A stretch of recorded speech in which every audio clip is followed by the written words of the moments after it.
মেয়েটি দৌড়ে জুতা এলোমেলো করে সেখান থেকে চলে যায় তার বাড়িতে। এদিকে তার হাজব্যান্ড জুতাগুলো ঠিক করে রাখে, তার এদিকে মেয়েটি তার শাশুড়িমাকে জড়িয়ে ধরে আর বলে, মা অনেকদিন পর ধরে আসলাম।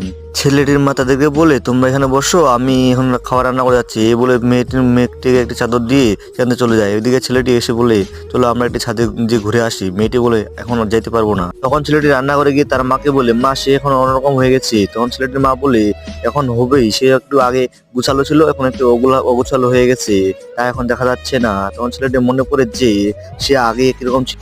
ছেলেটি নিজে বাড়িতে এসে জুতা এলোমেলো করে রাখতো, কিন্তু সে এসে সব জুতাগুলো পরিষ্কার করে রাখতো, সব ভালোভাবে রাখতো।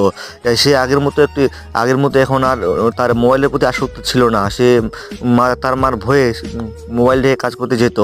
তার শ্বশুর আসলে সে মেয়েটি দৌড়ে গিয়ে তার শ্বশুর আব্বাকে বলে, বাবা তুমি আমার জন্য কি আনছো। তো এরপর বন্ধুরা কি হয়েছে তা আপনি যদি দেখতে চান, তাহলে আপনার মাকে যদি আপনি ভালোবাসেন তো লাইক ও কমেন্ট করে দেবেন। Thank you.